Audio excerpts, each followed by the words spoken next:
Nous avons voulu parler dans cette khutbah et celle qui suit, Inch'Allah Azza wa Jal, de l'explication d'un passage du Coran ou de certains passages du Coran, de versets coraniques qui parlent d'un récit, d'une histoire qui a été répétée plusieurs fois dans le Coran et dont l'importance, c'est-à-dire de ce récit et de cette histoire, est immense. Les leçons et les exhortations tirées de ce récit-là sont très nombreux. وإذا كرر الله القصة في القرآن طبعا أولا الله عز وجل كما ذكرناه ورددناه أن الله تبارك وتعالى لا يحكي قصة في القرآن لمجرد القصة وعلم ما حدث. Lorsqu'Allah Azza wa Jal nous cite un récit ou nous conte un récit dans le Coran, ce n'est pas simplement pour savoir ce qui s'est passé, comme font les historiens. Mais c'est dans tous les cas, à chaque fois qu'il y a un récit coranique, c'est pour une leçon et une exhortation. C'est pour un but bien précis, qui est l'éducation, le fait d'éduquer les âmes. Tarbiyatul arwah, tarbiyatul nas. Éduquer l'être humain grâce à des récits. وإذا كررت القصة في القرآن معناه أن عبرها ودروسها كثيرة ومهمة. Et si un récit est répété souvent dans le Coran, ça veut dire que les exhortations et les leçons autour de ce récit sont très importantes et quelquefois sont nombreuses. هذه القصة هي القصة الأولى قصة خلق آدم عليه السلام وما حدث بعد ذلك بين آدم وإبليس مما أدى إلى خروج آدم وزوجه من الجنة وإهباطهما وإبليس إلى الأرض. Ce récit, c'est le premier récit de l'humanité. أول قصة للإنسانية.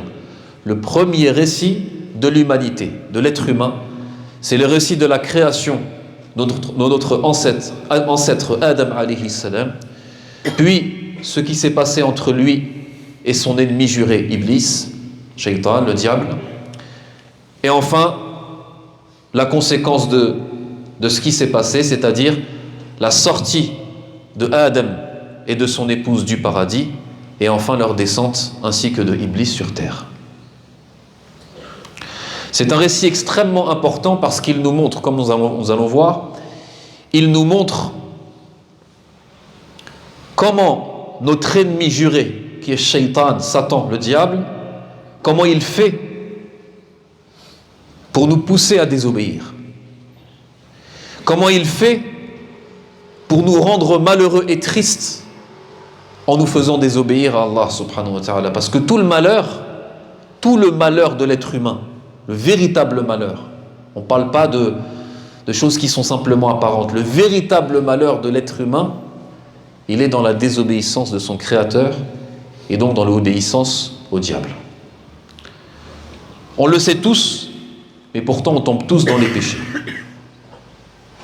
Et ensuite on est malheureux et on est triste. Comment il fait? Eh bien Allah subhanahu wa ta'ala nous conte et nous récite dans le Coran, il nous explique comment il a fait avec notre ancêtre Adam alayhi salam. Walibnu yushbihu abah.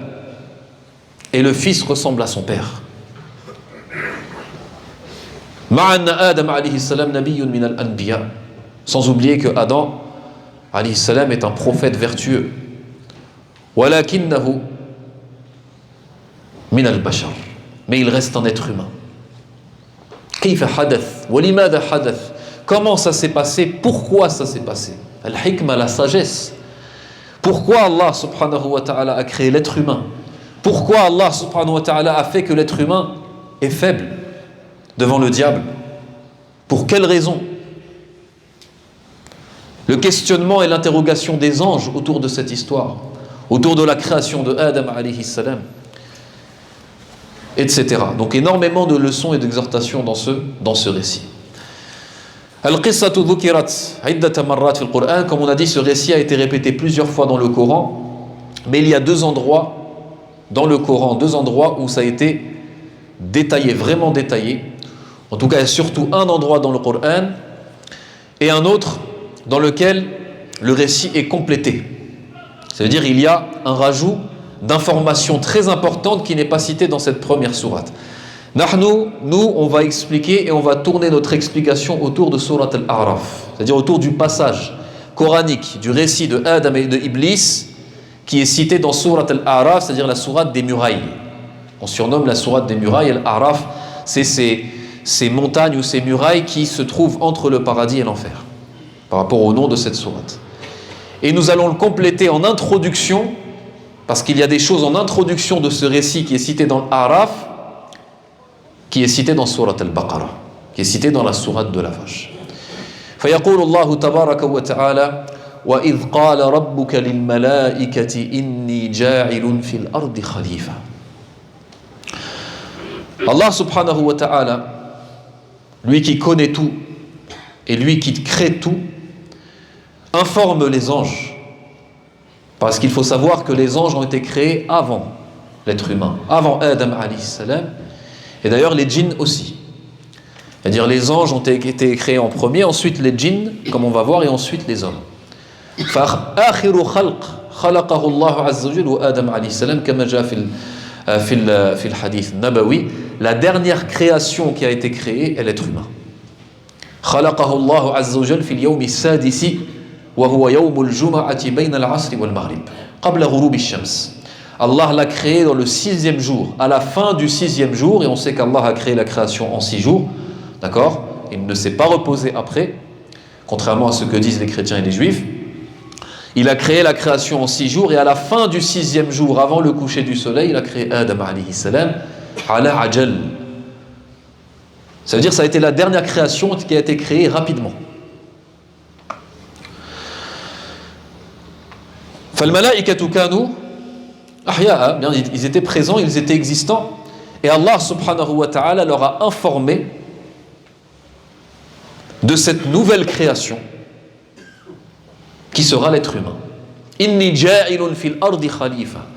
Je vais mettre sur terre khalifa. Alors le mot khalifa, l'explication de ce mot, c'est ou bien un successeur ou bien un représentant. Dans la langue arabe, al-khalifa à la base, walladhi yakhlufu man sabaqahu, c'est celui qui va succéder à quelqu'un qui l'a précédé. Wa alayhi, par rapport à ça, ce qui a été expliqué, c'est que sur terre vivaient les djinns. Et, alors certains disent les djinns, certains disent d'autres espèces. Wa afsadu fil ard, c'est-à-dire avant l'être humain, vivaient sur terre déjà les djinns, et même d'autres créations, parce qu'on le sait, comme on connaît les dinosaures, etc., qui ont vécu avant l'être humain. Ça veut dire qu'il y avait des créations avant l'être humain sur terre. Les djinns, comme ça a été rapporté, ont vécu sur terre et ils ont commis, ça veut dire qu'ils ont semé le désordre sur terre et ils ont commis des crimes. Et ils ont fait répandre le sang. Donc ça, c'est comme introduction. Donc par rapport à ça, c'est-à-dire que l'être humain serait le successeur des djinns sur la terre.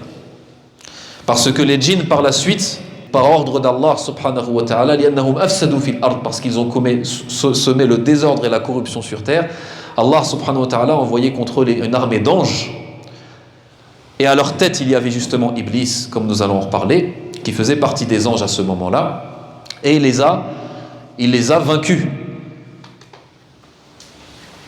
Successeur donc des djinns sur la terre. L'autre explication, c'est un représentant. Al-Khalif, c'est un représentant. Ay, huwa alladhi sayahkumu bi hukmi Allahi. Ay annahu sayumathilu hukm Allah fil ard. C'est lui qui représentera la justice divine sur terre. C'est lui qui représentera la droiture et le commandement divin sur terre. Walladhi sayumathilu ahkam Allah wa awamir Allah fil ard. Et c'est donc Adam ainsi que sa descendance pieuse. Inni ja'ilun fil ardi khalifa. Allah les a informés par cette sagesse qui va venir par la suite. قالوا أتجعل فيها من يفسد فيها ويسفك الدماء ونحن نسبح بحمدك ونقدس لك. Jib. La réponse des anges est étonnante.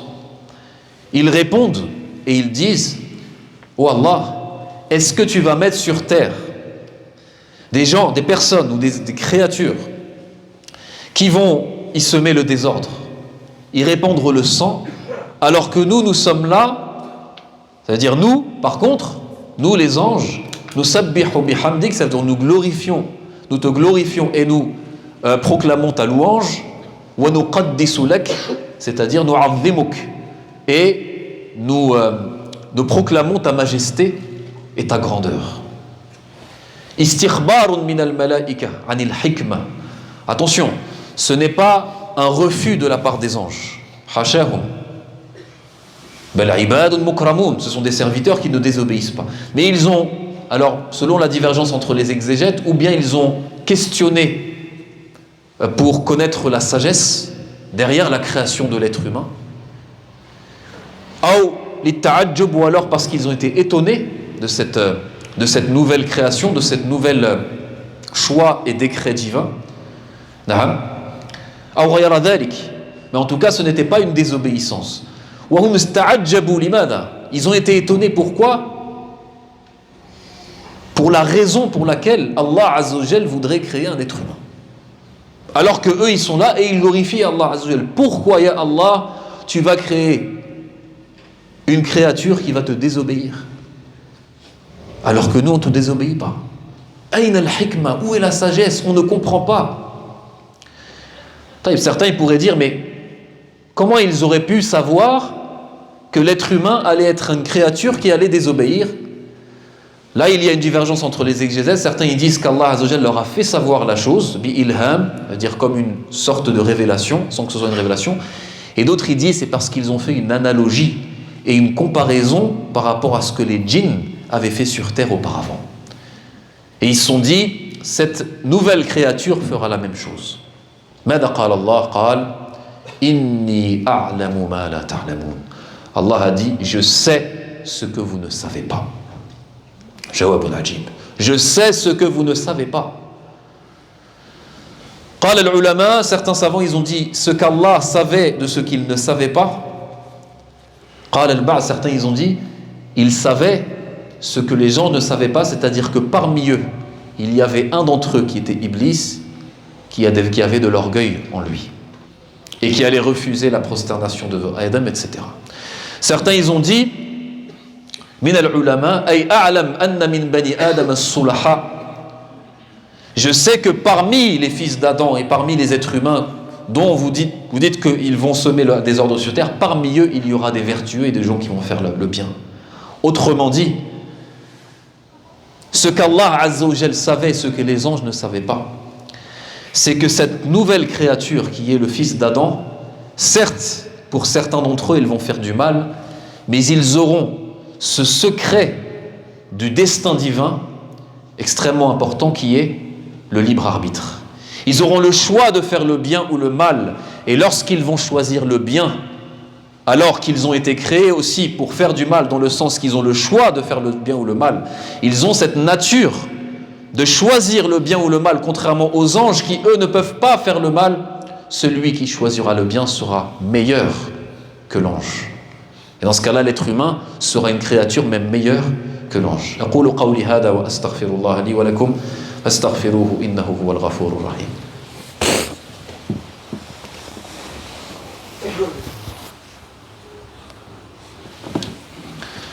الحمد لله الصلاة والسلام على رسول الله وعلى آله وأصحابه ومن والاه واتبع هداه أما بعد. حكمة بليغة عظيمة, une sagesse divine profonde, inouïe, sans limite, de ce que l'être humain pourra être. En apparence, l'être humain fait du mal, mais derrière cela, il y a énormément de bien. Pour celui qui va choisir le bien alors qu'il aura le choix de faire le mal. Inni a'lamu ma la ta'lamun. ثم بين الله تبارك وتعالى طبعا ثم خلق الله عز وجل آدم. Ensuite Allah a créé Adam alayhi salam ونفخ فيه الروح et met en lui l'âme, ruh, afin qu'il devienne vivant. On y reviendra lorsqu'on va parler de Surat Al-A'raf. Mais après l'avoir créé, Allah subhanahu wa ta'ala a voulu montrer aux anges que si lui, tabaraka wa ta'ala, Allah, si lui, il choisit d'élire quelqu'un, de l'élever auprès de lui, même si à la base sa nature n'est pas aussi noble que la nature de quelqu'un d'autre, comme le cas de l'ange, eh bien cette personne va s'anoblir et cette personne va atteindre des degrés supérieurs. وفضل الله عز وجل ابن آدم وذريته بالعلم ليس بالعمل. Allah subhanahu wa ta'ala, de ce récit dont on va parler, le fait qu'Allah azza wa jalla yaqulu Allah wa 'allama Adam al-asma'a kullaha. Allah, il a enseigné alors à Adam alayhi salam, il lui a appris par révélation, biwahy, il lui a fait connaître les noms de toutes choses. Asma'a kullaha. قال بعض العلماء أسماء كلها يعني أسماء الأجناس. Certains savants ils disent c'est le nom de toute chose, c'est-à-dire de toute espèce. Ça c'est des montagnes, ça c'est la terre, ça c'est le ciel, ça c'est les anges, ça c'est les animaux, tel animal, etc. وقال البعض, et certains savants ils ont dit c'est أسماء الملائكة, c'est les noms des anges. Et d'autres ont dit c'est les noms de la progéniture, c'est-à-dire de tous ses enfants, de toute sa descendance, Adam alayhi salam. Plusieurs avis. Il connaissait tous les noms, Allah lui a révélé cela, lui a donné cette science. Ensuite Allah Azza wa Jalla a présenté ces noms, ou bien a présenté les créatures et leur a dit quel est le nom de chaque créature, ou bien quelle est la créature qui correspond à chaque nom. Hajazu, ils ont été incapables de donner la réponse. Qalu la il subhanak, subhanak, nous reconnaissons notre faute, nous glorifions ta grandeur, ta majesté, nous t'exemptons de tout défaut. Subhanak. La ilma lana illa ma 'allamtana. Nous n'avons pas de science sauf ce que tu nous enseignes, sauf que tu nous apprends. Ça veut dire même si on est des anges, là on a compris qu'en réalité nous sommes ignorants si tu ne nous apprends pas à nous. Et si tu enseignes à quelqu'un d'autre, et ben quelque chose que tu nous as pas enseigné, nous sommes alors nous les ignorants. La ilma lana illa ma 'allamtana, sauf ce que tu nous as enseigné. Innaka antal alimul hakim. C'est toi le savant et le sage.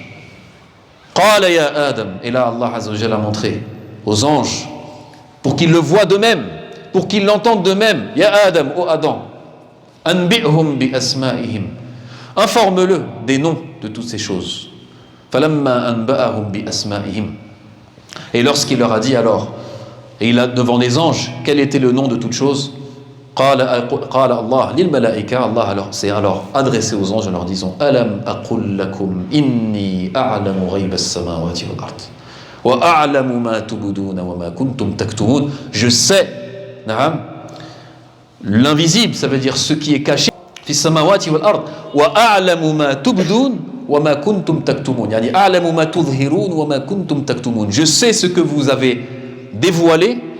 Par exemple, la réponse qu'ils ont donnée lorsque Allah leur a dit qu'il allait mettre un représentant sur terre, et je sais aussi ce que vous cachiez en vous. Certains savants disent c'est Iblis qui était parmi eux et qui cachait son orgueil déjà, et certains autres disent c'est qu'ils avaient caché en eux, ça veut dire ce qu'ils n'ont pas dit à Allah Azza wa Jal, c'est qu'ils pensaient être les meilleures créatures et les créatures les plus savantes. فَفَضَّلَ اللَّهُ آدَمَ عَلَى الْمَلَائِكَةِ بِالْعِلْمِ. Allah Azza wa Jalla a favorisé l'être humain sur les anges par la science et non pas par les actes. On ne pourra jamais en tant qu'être humain arriver au niveau des anges bil amal, par les actes d'adoration. Ils sont constamment en adoration.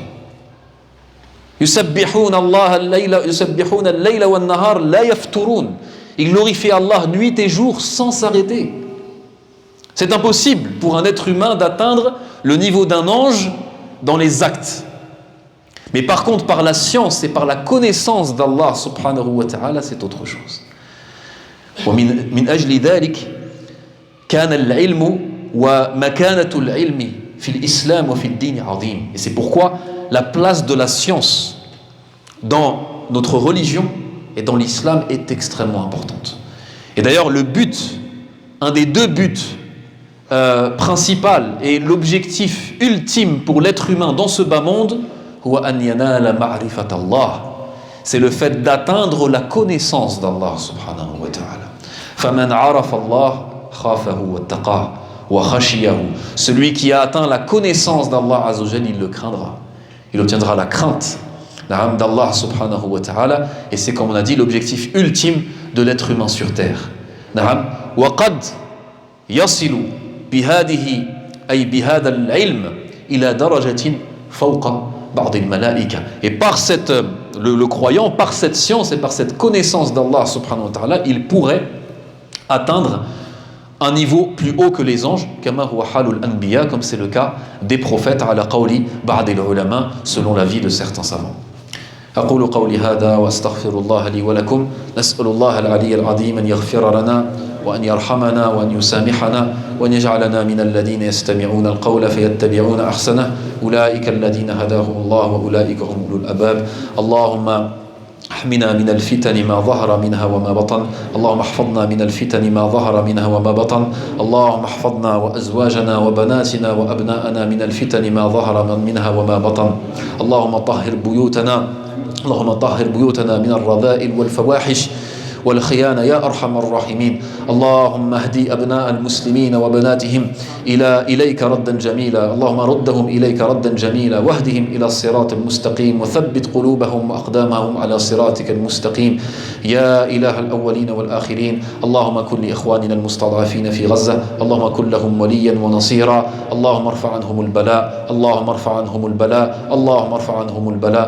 عباد الله، إن الله يأمر بالعدل والإحسان وإيتاء ذي القربى وينهى عن الفحشاء والمنكر والبغي يعظكم لعلكم تذكرون. فاذكروا الله الكريم يذكركم واشكروه على نعمه يزدكم ولذكر الله أكبر والله يعلم ما تصنعون.